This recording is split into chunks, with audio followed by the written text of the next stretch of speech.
A palavra de hoje tem a ver com uma característica de Deus que eu sou apaixonado. Deus é um Deus que constrói caminhos. Fala comigo, Deus constrói caminhos.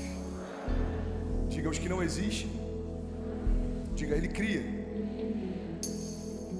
Deus é um Deus que constrói caminhos. Essa declaração, por si só, é suficiente para que a gente fique menos ansioso de como vai chegar até lá, como vai acontecer, como vai se cumprir.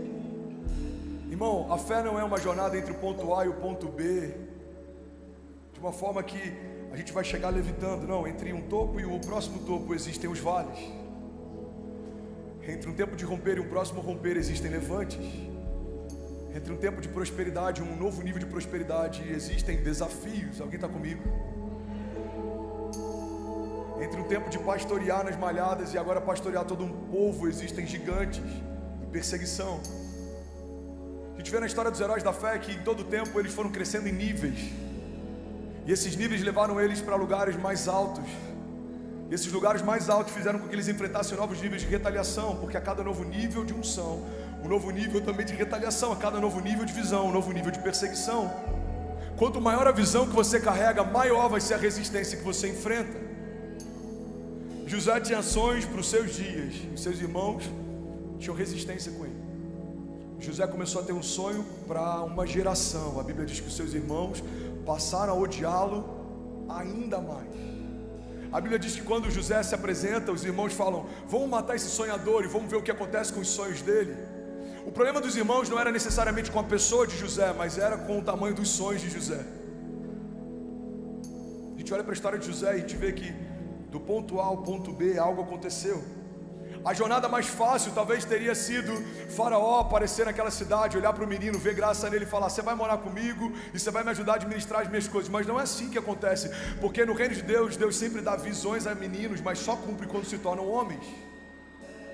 Os caminhos de Deus são caminhos de maturidade. Você precisa de caráter para sustentar a unção que você vai receber. Você precisa de processos para não se perder quando tudo acontecer, quando tudo vier de uma vez só, quando as comportas dos céus se abrirem. Sabe aquele momento que a gente olha e fala: uau, parece que tudo aconteceu do nada, da noite para o dia? Pois é, o de repente de Deus leva muito tempo para acontecer. De repente Davi assumiu o palácio, foram anos sendo forjado quando ninguém via. De repente José assumiu o governo, foram anos governando no cativeiro quando ninguém via. Alguém comigo aqui, pelo amor de Deus. De repente Jesus começou a curar pessoas. Foram 30 anos esperando o ok do Pai para começar a ser quem Ele era. Os processos são os caminhos de Deus. Irmão, olha para mim. Todas as vezes que Deus te der uma palavra profética, Ele está falando a respeito de algo que não existe, que você não pode, que naturalmente você não consegue. É por isso que Ele está comunicando uma nova realidade, porque senão você já sabia, Ele não precisava falar. Quando Deus dá uma palavra para José, Ele está falando de algo impossível de acontecer. E é por isso que Deus falou, porque o Deus do impossível se move em meio a impossibilidades. Ele unge Davi como rei, enquanto o trono do rei ainda estava ocupado. Olha para mim, sabe o que é interessante na dinâmica dos céus? Eles desconsideram coisas que a gente considera, e eles consideram coisas que a gente ainda nem sabe. Aos olhos dos homens, o trono ainda estava ocupado, Saul era o rei. Aos olhos de Deus, o trono já estava vazio. O rei Davi estava sendo forjado em meus desertos. Aos olhos dos irmãos, José estava morto ou cativo. Aos olhos de Deus, José estava sendo ensinado. Os caminhos de Deus, para a gente, às vezes tem outros nomes: tempestades, batalhas, retaliações, gigantes. Os céus chamam de escola da fé. Os caminhos de Deus são a escola da fé. Aprendemos a ser homens de Deus, sendo testados por Deus, porque você só é aprovado numa área em que você foi testado. Você só é promovido numa área em que você foi aprovado. Alguém está comigo aqui? Alguém está recebendo essa palavra? Eu quero pregar nessa noite. Vamos, igreja. Então os caminhos de Deus são diferentes que os nossos. São mais altos, mas muitas vezes são mais difíceis. Porque se a gente pudesse escolher, os caminhos seriam simplificados. Deus me disse algo hoje, acontece amanhã. Mas não é assim que funciona. Você sabia que, segundo os estudiosos, o Brasil é a nação mais ansiosa da face da terra? E fazemos parte da geração mais ansiosa que já existiu. Uma geração ansiosa tem dificuldade em lidar com algo que no reino é indispensável, se chama processo. Se você pega uma lagarta e coloca num casulo, e por algum motivo retira antes da hora, você não vai ter uma borboleta que nasceu mais cedo, você vai ter uma lagarta que morreu no meio do processo e nunca vai voar.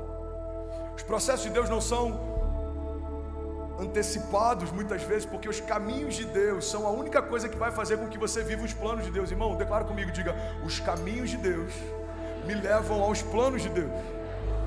Diga: se eu quero viver as promessas de Deus, tem que ser no jeito de Deus, no tempo de Deus, no ritmo de Deus, porque a promessa é dele. Se eu quero viver algo que é meu, o meu sonho, a minha vontade, eu posso fazer do meu jeito, perseguir os meus caminhos. Mas se eu quero viver a vontade de Deus, os planos de Deus, o governo de Deus, eu preciso trilhar os caminhos de Deus. Os caminhos de Deus não são os mais fáceis. Desculpa se está sendo decepcionante para alguém ouvir isso, mas não foram os mais fáceis para José, não foram os mais fáceis para Davi, não foram os mais fáceis para Noé, não foram os mais fáceis para Abraão, não foram os mais fáceis para Isaac, para Jacó, não foram os mais fáceis para Jesus. Irmão, Jesus poderia ter descido dos céus pronto,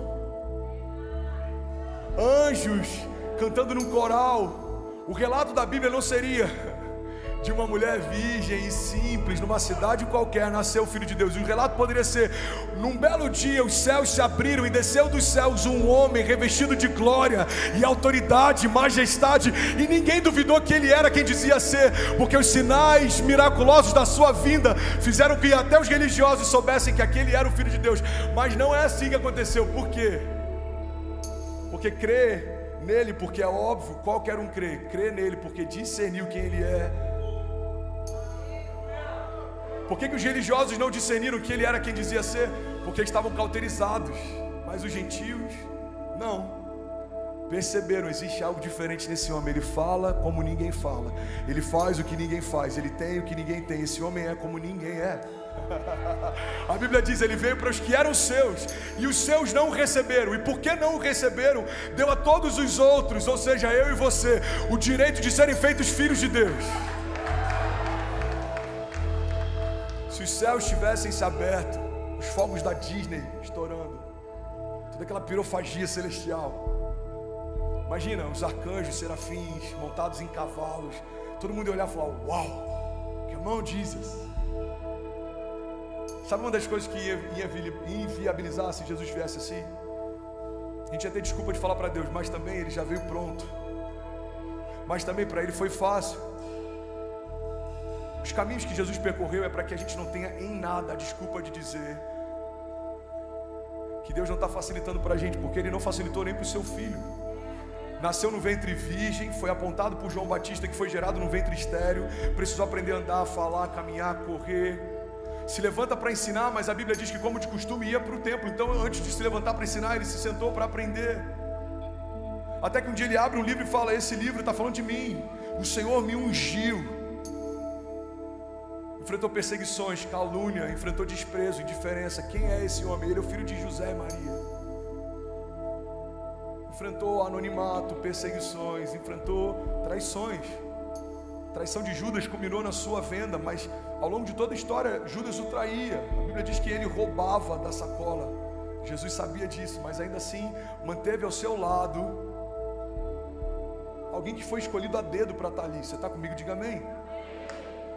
Se puder baixar só um pouquinho o teclado de João, ele foi ali, já volta. Isso, obrigado, irmão.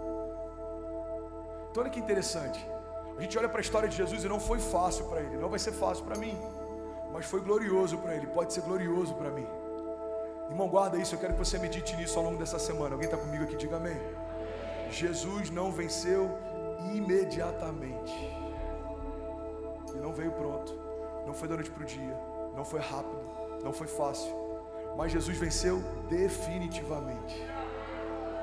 A Bíblia diz que nada mais precisa ser feito no que diz respeito à salvação. Ele já fez. Quando ele está de braços abertos, ele fala: está consumado. Ele está dizendo: Pai, a obra que você me entregou está completa.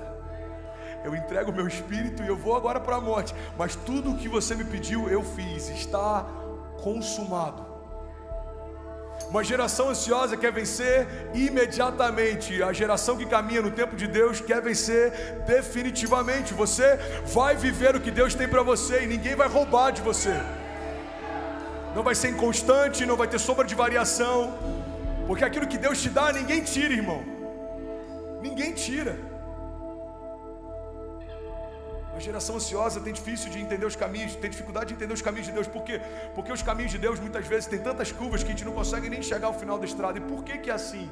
Porque se Deus nos desse um mapa e dissesse até onde Ele quer nos levar, a gente no primeiro momento em que Deus falasse, filho, vai um pouco mais devagar, a gente pegaria o mapa e caminharia sozinho. Eu já sei para onde ir. Deus nos revela os caminhos ao longo da jornada para que em todo o tempo a gente dependa dEle. Pai, qual é o próximo passo? Para onde eu vou? Come on. Para onde eu vou? O que eu faço? Espera, avança, não entra. Essa porta fui eu que abri, pode entrar, corre filho, voa, você não vai se cansar. E aí, tudo bem? Você acabou agora de assistir um vídeo. Se você ainda não está inscrito, já se inscreve também no nosso canal, ativa esse sininho aqui embaixo de notificação e toda vez que eu fizer uma live ou estiver transmitindo uma mensagem ao vivo, você vai ser um dos primeiros a saber. Mas eu deixei mais 2 indicações aqui que eu espero que façam muito sentido para você. Então já aproveita e clica para assistir a próxima mensagem, beleza? Seja bem-vindo ao time de incendiários e eu espero de verdade que essas mensagens mudem a sua vida como elas têm mudado a minha também. Até a próxima. Valeu!